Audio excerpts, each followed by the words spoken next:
Hi, everybody. It's Lisa, your grief guide. Today we have with us Nick, and I don't know Nick very well, just to be honest, but he has been willing to come and share his story with us today. And we always know that when we share our grief journeys, our stories can be very hard and have to relive things, but he was gracious enough to come and sharing, knowing that maybe he can help somebody out there. So Nick, welcome. Thanks for being with us. Can you tell us a little bit about your story? So, I lost my twin brother Griffin when I was 10 years old. It was in December of 2011. We were on our way to swim practice and we got into a car accident and he was killed. And then I was taken to the hospital and yeah, I don't know what more there is to say. Obviously, as a 10-year-old, and if you haven't had any loss in your life, even as a 10-year-old, having a grandpa or a grandmother or somebody, how old are you now? Right now I'm 24. 24. So how would you say that you have processed your grief, or how has the loss of your brother impacted you over these years? Processing the grief, I don't know, because it was so long ago and it was like processing over like such a period of time. And I was also so young that it was just like what death to me was different than what death might have been to my parents or anyone else who might lose a sibling who's older. But I don't know. They're processing it took a long time. There would be like, I cried at first when it happened, but then I kind of learned to accept it real quick. But then over the course of a year or two, maybe a little more, there would be like random outbursts, like at school or something, where I would just like think about him or hear a song or hear something and I would just start crying out of nowhere. And people would look at me weird because they wouldn't understand if they didn't know who I was or my story. And it was so, I don't know, processing it. That's a tough question, or I don't know how to answer that just because it's that timeline. Sure. Did those experiences of those outbursts of grief, even when you were maybe 10 or 12, maybe 13, 14, did those experiences cause you to maybe hide your grief or learn to hide it or bury it because of peers not understanding or making fun of you? Or No, I wasn't ashamed because I knew that they couldn't understand. My teachers were really great about making me feel, I guess, loved and accepted and understood. Just pulling me to the side or like doing something to like make sure I had some like extra support in times when I needed it. But that's really good. Yeah, that's really good. How would you say that it affected you, like, in your family? My brother's death? Correct. Like how you experienced your parents, what happened in your family, how did it impact your family? My mom definitely more so. I've witnessed it, just crying, getting emotional, even to this day, a lot. My dad was never the kind to show, he still isn't, to like show a lot of emotions. He'd rather be like there for me if I needed it rather than like me having to be there for him.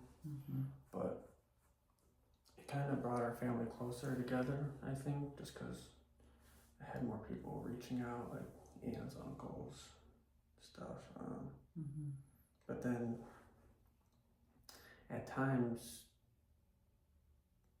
this might sound bad, but it felt like sometimes I put pressure on myself, or there was a burden on me to make up for my brother's loss, to make my parents happy. So if I'd see my mom's crying, my dad not doing too good, I would just like do my best to try to make them cheer up. And of course, there's nothing I can do, because there's nothing a kid or teenager can do to make up for the loss of a child that a parent would go through. But it was just, and then I would get frustrated when I couldn't make them feel better. So it was just, personally, that's how it affected me at times. But I think as a whole, it brought our family closer together, because it was something, I don't know, that family finally, if there were distant relatives, they showed support and just brought people together. But, yeah, I think you touch on something that is really important for anybody listening, is this idea of burden and responsibility and a shifting of family dynamics that happens in the loss of a sibling. And I think that's very common. I think that's very normal. But I think it's also, as you said, I mean, as a teenager, you know, you also don't have the full capacity to even like understand all that, right? But intuitively, you knew somewhere deep down, like, it's on me now to like, I'm the only one, and I like have to help my parents, right? Yeah. I think that's a really common thing. But I think what I want you to hear, and what I would want anybody hearing as they're listening to this, is that your grief matters too, right? And being a good son to your parents, which is wonderful, but your grief matters too. I mean, you lost a twin brother, right? Not even a brother, but a twin brother, which adds a whole nother layer of complexity, sometimes they say. So do you find yourself now, as you're older, still feeling that way, or were you able to work through that some? I don't find myself feeling that way.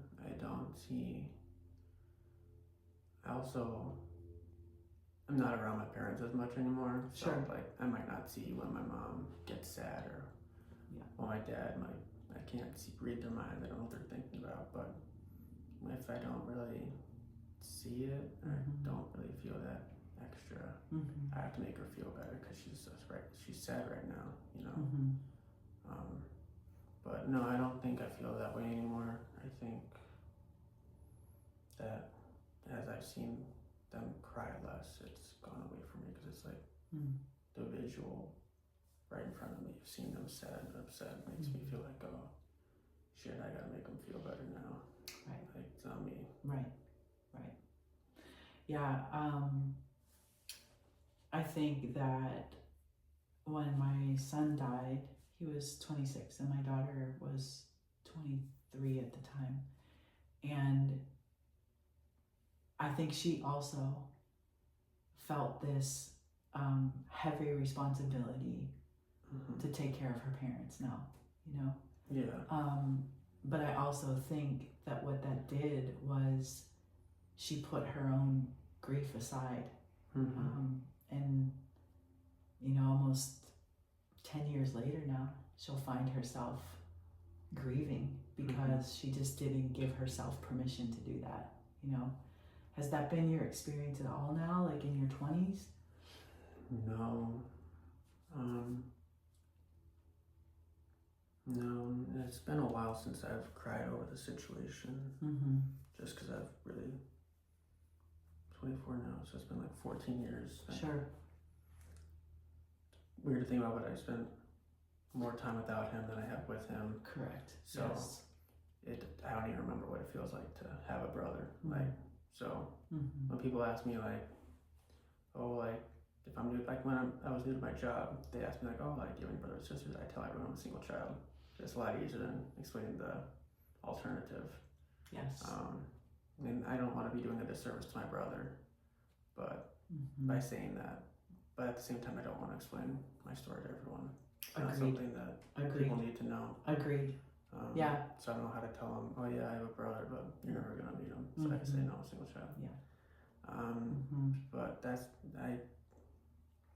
I don't find myself grieving that way. I'll look at pictures of him and try to remember what it felt like, but at this point, sometimes it can be very difficult. Sure. I'm really glad you said that, because of course the question for me always is, how many children do you have? You know, and I have also found myself in certain situations where I just don't answer, or I say like, so I'm glad you said that, and I want grieving people to hear that, right? Someone once taught me, you can be totally open, you can be totally honest without being totally open, right? Because we all know that there are parts of our story, and some people just can't handle that kind of pain, right? And you can't always know who is safe and who isn't, right? Yeah. So like, you're not going to just open yourself up to that. But I think as grieving people, I always say like, we have to protect that when we need to. So I'm glad you said that. I'm glad you say that. Yeah. At my old job, when I was one of my good coworkers, I was friends with her. Like, I didn't tell her until I was leaving, and I was leaving to take my new job. And once I told her, she started being like, oh, like, I'm so sorry, like, I feel so bad for you. And I'm like, I don't want your pity. Like, this is why I don't tell people. It's like, I don't want people saying stuff like that to me. I don't want people feeling bad for me, because, you know, maybe this is just my mindset. Maybe it's not good or bad, whatever. But in my mind, I just feel like everyone has their own shit to deal with in life. And I don't want people worrying about me, because everyone has their own battles to fight. And I don't need your pity. So, yeah. Because, you know. Well, and we also know people are so uncomfortable around pain and grief and loss, and people don't know what to say, and they say things that they think are going to be helpful and they're not, and it just gets all and if they've never experienced it, they don't understand, so sympathies don't mean much. Yes. One of the things I say is that sympathy is an insensitive comforter. Yeah. Right? Like, it's not, if you're just gonna be like, oh, I'm so sorry, like, that doesn't help. Like, it's pity. Yeah. You're just looking at someone with pity. It's not helpful. So I'm glad that you've brought that up. I think that's super important for people to know that. Yeah. If you had like one or two things to tell people that are listening or watching that you think from your own story might help them, what would you say? I would just, like, it's a cliche, but time does like heal everything. Like, as you learn to live, you don't forget, but you learn to live with the grief and the changes in life. Like, it gets better, and you know, you learn to deal with it, and everyone has their own different ways of coping. I would also just say, you know, just reach out to people and find a healthy coping mechanism. So there's unhealthy ways, there's healthy ways. Yes, good point. Yeah, good point. But no, it gets better once you learn to live with the emotions. One of the ways I say it is, you know, people in the early stages of grief will often ask me, like, Lisa, is it always going to feel this way?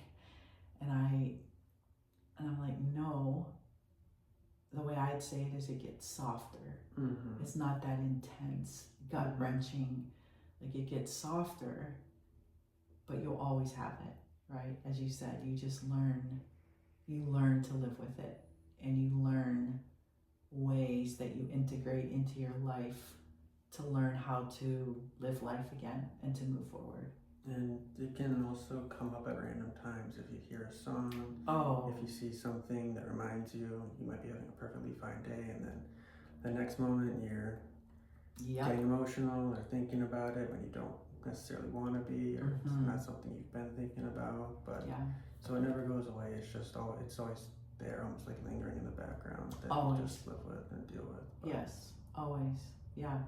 I always say that too, like for those of us that carry grief, at least for me, I mean, you can be sometimes at the most joyous occasion, a birthday, an anniversary, a graduation, and grief is right there with you, right?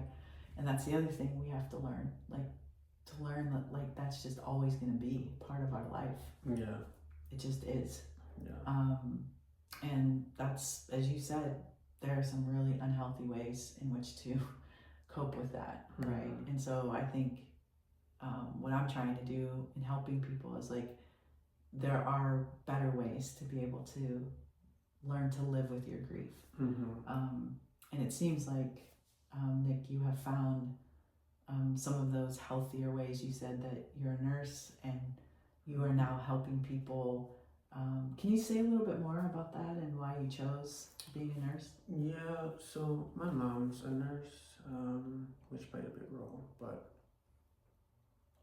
when I was in the hospital, I don't remember how long I was in, maybe like a week or so. After the accident. After the accident, just the nurses were just like the kindest, sweetest people.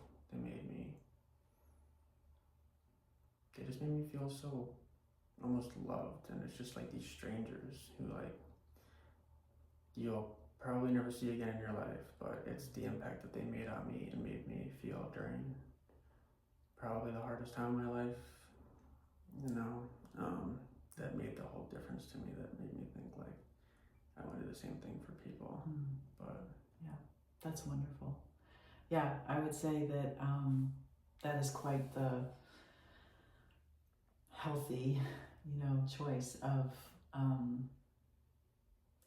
making grief part of our life. Like that even sounds so strange to say, like, wow, you have to make grief part of your life, but you either choose that or the alternative is, misery and despair. Yeah. And none of us wants to live like that either, so I'm grateful that you kind of found your path and found your way through it. So is there anything else you'd like to add? Not that I can think of. Okay. No, I just think that everyone's story is different, but like me losing my brother so young, this would be a very like different people who like live with their siblings for much longer will have different emotions, different ties, but at the end of the day, like everyone learns to live with their grief, and like it's always going to be there, but you just learn to deal with it, I guess. Yeah, absolutely. Well, I really appreciate you being with us today and for telling your story, and I know that it'll be meaningful and helpful to others as they listen in and watch. I'm grateful that you have found your way to live with your grief and live into a calling and a pathway that's good for your life. Thank you. Yeah, thanks for being here. See you, everybody.